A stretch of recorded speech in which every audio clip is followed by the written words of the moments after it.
Subscribe the channel and press the bell icon for upcoming videos. Hello friends, welcome to my channel Pharmacology Concepts by Rajesh Chaudhary, and in this video I will discuss about the medicinal chemistry of the anti-hyperlipidemic drugs. तो आज के इस video पे हम anti hyperlipidemic drugs की basic medicinal chemistry के बारे में बात करने वाले हैं। बात करें इस टॉपिक की तो ये टॉपिक आपके B pharmacy 5th semester medicinal chemistry 2 unit number 3 chapter number 8 का लेक्चर नंबर 1 है। And if you want to watch my previous videos regarding the pharmacology or medicinal chemistry for the B.Pharm 5th semester, you can check description box below or by using this link. इसके अलावा अगर आपको pharma notes चाहिए तो आप हमारे website www.pharmacyconcepts.in पे visit कर सकते हैं, वहाँ से आप अपना मटेरियल कलेक्ट कर सकते हैं। So let start the topic. So anti hyperlipidemia means the drug which reduce the hyperlipidemia condition which are known as the anti-hyperlipidemic drugs। ऐसे ड्रग्स जिनका यूज़ हम हाइपरलिपिडेमिया को कंट्रोल करने के लिए करते हैं उन्हें हम एंटी हाइपरलिपिडेमिक ड्रग बोल सकते हैं। ठीक है, अब ये क्वेश्चंस आते हैं कि हाइपरलिपिडेमिया क्या है। डिटेल्ड आपको फार्माकोलॉजी के लेक्चर्स में मिल जाएंगे। सिंपल से बात करें तो हाइपरलिपिडेमिया या फिर डिसलिपिडेमिया मतलब होता है dysregulation of the lipid profile. हमारी बॉडी के अंदर में जो ब्लड में आपके जो लिपिड्स होते हैं, जो आपके टोटल कोलेस्ट्रॉल हैं या फिर ट्राइग्लिसराइड्स हैं, इनका डिसरेगुलेशन होना, डिसबैलेंस होना या आपका बढ़ जाना, उन्हें हम हाइपरलिपिडेमिया बोल सकते हैं। तो बात करें सिंपली तो लिपिड डिसऑर्डर्स के अंडर में ये आते हैं आपके hyperlipidemia. So disorders of the lipid metabolism are manifest by the evolution of the plasma concentration of the various lipids and the lipoproteins fractions like total cholesterol, LDL cholesterol, VLDL cholesterol, triglycerides and the chylomicrons। तो जो भी आपके lipid particles हैं हमारे blood के अंदर में, वो आपका इंक्रीज हो जाना ही एक तरीके से हाइपरलिपिडेमिया है, जो एक तरीके से लिपिड मेटाबॉलिज्म डिसऑर्डर्स हैं। And result in the cardiovascular disease and the atherosclerosis. अगर कंटिन्यूसली आपकी बॉडी के अंदर में हाइपरलिपिडेमिया कंडीशंस रहा तो कहीं ना कहीं ये आगे चल के आपके जो कार्डियोवैस्कुलर डिसीज हैं, आपके एथेरोस्क्लेरोसिस हैं, आपके मायोकार्डियल इस्केमिक डिसीज़ हैं, हाइपरटेंशन है, ये सब कॉज कर सकते हैं। इसलिए आपके हाइपरलिपिडेमिया को कंट्रोल करना भी बहुत ही ज़रूरी है। So deposition of the fats at wall of arteries is known as the atherosclerosis. ठीक है, आपने ऑलरेडी पढ़ा चुके होंगे आपके पैथोफिजियोलॉजी में या फिर आपके फार्माकोलॉजी वाले लेक्चर्स में। अब आते हैं हम ड्रग्स के बारे में बात करेंगे। तो आपके सिलेबस में आपके जो ड्रग हैं वो आपके हैं क्लोरफाइब्रेट, लिवास्टेटिन, कोलेस्टारामिन और कोलेस्टिपोल। तो आपके केवल 2 ही ड्रग ही आपके मेजर इंपॉर्टेंट हैं, क्योंकि ये आपके बहुत ज़्यादा लार्ज स्ट्रक्चर हैं, ये आपके पॉलीमर्स हैं, तो ये क्वेश्चंस नहीं आते हैं। केवल आपके क्लोरफाइब्रेट्स या फिर लिवास्टेटिन से ही क्वेश्चंस आते हैं। ठीक है, तो बात करें हम लोग ड्रग प्रोफाइल की या ड्रग यूज़ होने वाले ड्रग्स की, तो उसमें आते हैं पहला है आपका HMG को रिडक्टेस इनहिबिटर्स। ठीक है, जिसको हम बोलते हैं स्टेटिन्स। जितने भी स्टेटिन्स आएंगे आपके सफिक्स में, जैसे कि बात करें एटोरवास्टेटिन हो, फ्लुवास्टेटिन हो, लोवास्टेटिन हो, प्रावास्टेटिन हो, रोसुवास्टेटिन हो या फिर सिमुवास्टेटिन हो, स्टेटिन्स जो हैं आपके HMG को एंजाइम रिडक्टेस एंजाइम इनहिबिटर्स हैं। हम आगे बात करेंगे डिटेल में। सेकेंड आपका एनायन एक्सचेंज रेजिन, जिसे हम बाइल्स एसिड सिक्वेस्ट्रेंस भी बोलते हैं, उनमें आते हैं आपके कोलेस्टारामिन, कोलेस्टिपोल और कोल्सेवेलाम। ठीक, नेक्स्ट आपके हैं फाइब्रेट्स हैं, जो कि एक तरीके से लिपोप्रोटीन लाइपेज एक्टिवेटर हैं, जिसमें आते हैं क्लोरफाइब्रेट, जेमफिब्रोजिल, फिनोफिब्रेट और बेंजाफिब्रेट। फिर आते हैं आपके न्यूक्लियोनिक एसिड डेरिवेटिव्स, जिसमें आते हैं आपके नियासिन, जो एक तरीके से आपके लिपोलिसिस पाथवे है या ट्राइसिंथेसिस पाथवे है उसको इनहिबिट करता है। कुछ और की बात करें तो उसमें आते हैं आपके कोलेस्ट्रॉल एब्जॉर्प्शन इनहिबिटर्स, जिसमें आते हैं इजिटिम्बे, अल्फा टोफेरॉल एसिटेट, विटामिन ई, ये टेकोफेरॉल है, नॉट टोफेरॉल, ये टोकोफेरॉल है, alpha tocopherol acetate, vitamin E, Google lipid और ऑर्लिस्टेट। ठीक है, ये आपके ड्रग हैं जो कि हम एंटी हाइपरलिपिडेमिक के रूप में यूज़ करते हैं।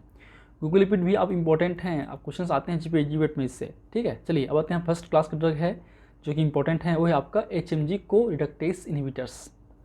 बात करें इनके मैकेनिज्म ऑफ एक्शन की तो कहीं ना कहीं ये आपके जो HMG को एंजाइम रिडक्टेस है उसको ये इनहिबिट करते हैं। तो statins are completely inhibit the conversion of 3-hydroxymethyl glutaryl coenzyme A, जिसे हम कोएंजाइम HMG कोएंजाइम A बोलते हैं, टू द मेवालिनेट।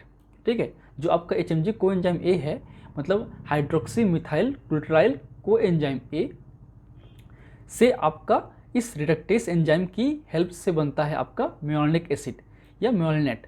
इस मेवालोनेट की हेल्प से फिर बनता है आपका कोलेस्ट्रॉल। तो अल्टीमेटली ये कन्वर्जन जो है रुक जाता है, जिससे अल्टीमेटली कोलेस्ट्रॉल सिंथेसिस है वो इनहिबिट हो जाता है। Means they inhibit the cholesterol synthesis by inhibiting the formation of और conversion of the HMG coenzyme A to the melanic acid. ठीक है, and this step is the rate limiting step in the cholesterol synthesis by an enzyme HMG coreductase. ठीक है, and then result in the compensatory increase the LDL receptors. लेकिन इसके जो long समय पे आपका जो कंपनसेटरी पाथवे है वो इंक्रीज होकर जो LDL रिसेप्टर्स हैं आपके लीवर सेल्स में जो एक्सप्रेशन है LDL रिसेप्टर्स का वो इंक्रीज हो जाता है। ठीक है, and this receptor mediated Uptake the metabolism of LDL। उससे आपका जो अपटेक सिस्टम है LDL का वो इंक्रीज हो जाता है और मेटाबॉलिज्म भी इंक्रीज हो जाता है। ठीक है, इनका जो एक्टिविटी है वो डिफर हो सकता है। Different statins differ in the potency and maximal effect in reducing the LDL cholesterol is approximately 20 to 50%। ये मेनली आपके कोलेस्ट्रॉल सिंथेसिस को इनहिबिट करते हैं। उनमें से जो खासकर जो आपके LDL कोलेस्ट्रॉल है, लो डेंसिटी लिपोप्रोटीन कोलेस्ट्रॉल है। बहुत सारे लिपोप्रोटीन्स होते हैं आपके LDL, VLDL, ILDL, HDL। तो HDL is the good cholesterol और LDL is the bad cholesterol.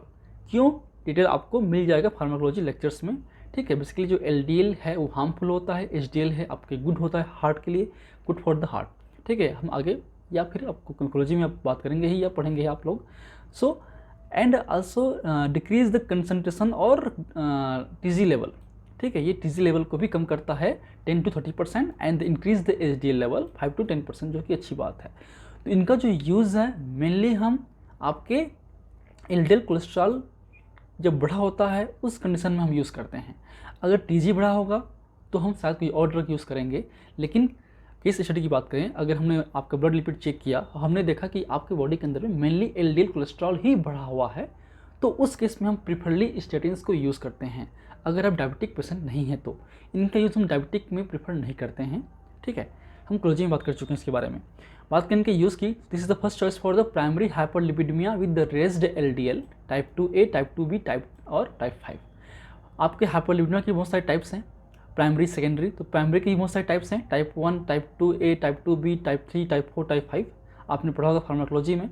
तो आपके टाइप 2A, टाइप 2B और टाइप 5 इनमें आपके मेनली LDL कोलेस्ट्रॉल का जो लेवल है वो बढ़ा होता है। इसलिए इसमें हम इस कंडीशन में हम ये फर्स्ट चॉइस ड्रग है। And also used in the secondary hyperlipidemia and the atherosclerosis सीवियस disorders like angina and myocardial infection.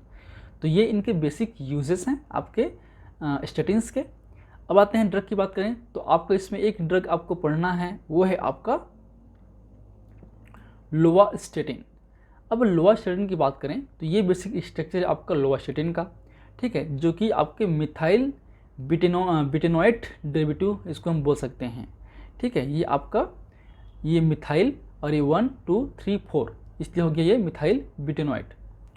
ठीक है, 2 मिथाइल बिटेनोएट। अब इस बिटेनोएट पे आप जो नंबरिंग है ये आपका जो है एक जो स्टेरॉइड है उसका पार्ट है, आप इसको छोड़ दीजिए।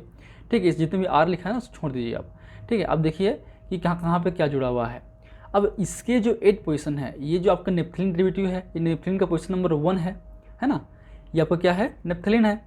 ठीक है, अब इस नेप्थलीन जो हाइड्रोक्सी ये हाइड्रोनेप्थलीन है, तो इसके जो 8 पोजीशन पे आपका ये सब जुड़ा हुआ है, इसलिए क्या हो गया आपका 8 पे, इसके 8 पे ये आपका 8 हो गया, और इसके 1 और 2, इसके 2 पे आपका 4 पे हाइड्रोक्सी, 6 ऑक्सो ऑक्सेन, 6 ऑक्सो ऑक्सेन, 2 आइल, ये 1, 2, 3, 4, 5, 6, इसलिए 8 पे इसके 8, ये पोजीशन नंबर 8 है, याद रखिए ये पोजीशन नंबर 2 हो गया इसका, इस इथाइल का, इसलिए हो गया 8 पे 2, 2 पे 4 पे हाइड्रोक्सी, 6 पे ऑक्सो ऑक्सेन, 2 आइल इथाइल, और फिर आपका 3 और 7, ये 3 है ये 7 है, 3, 7 डाई मिथाइल, और 1, 2, 3, 7, 8, 8A हेक्सा हाइड्रो, क्योंकि इसमें बहुत सारे हाइड्रोजन ऐड है इसलिए hexa hydro naphthalene 1 oil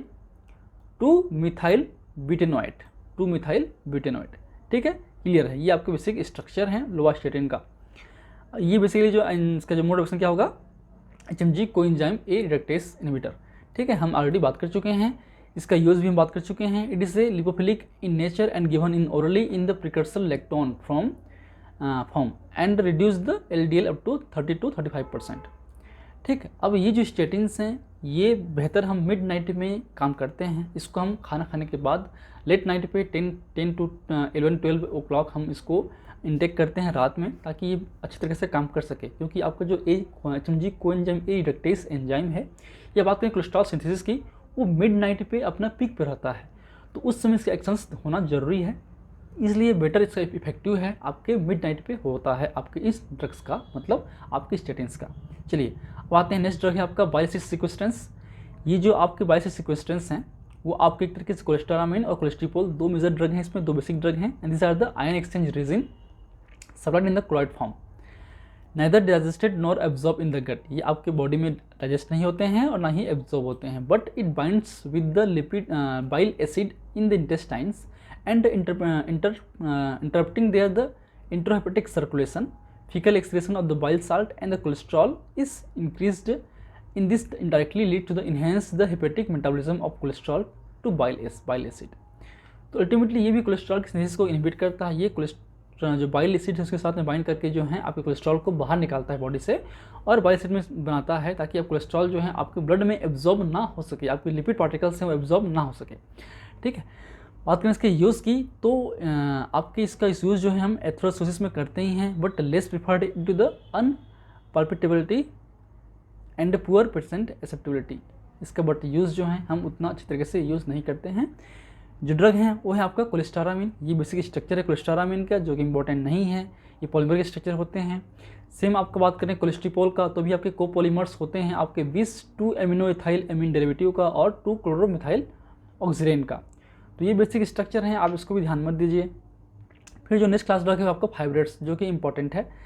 fibrates primary the activate the lipoprotein lipase enzyme. ये आपके लिपोप्रोटीन लाइपेज एंजाइम को एक्टिवेट करते हैं, जो कि अल्टीमेटली जो आपके VLDL का जो डिग्रेडेशन है उसको इन्हेंस करता है, जिससे जो TG लेवल है वो कम हो जाता है। ठीक है, and this effects is asserted through the peroxisome proliferator activated receptors alpha. ये कहीं ना कहीं आपके PPRA अल्फा को एक्टिवेट करते हैं, उनसे LPL जो आपका लिपोप्रोटीन लाइपेज एंजाइम की एक्टिविटी है वो बढ़ जाती है और TG का जो प्रोडक्शन रेट है वो कम हो जाता है।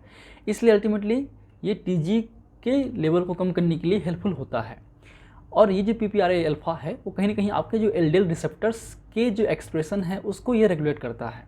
ठीक है, आपके लिवर पे, फेट पे और मसल्स पे। ठीक है, and the activation of these PPRA alpha enhance the lipoprotein lipase synthesis and the fatty acid oxidation।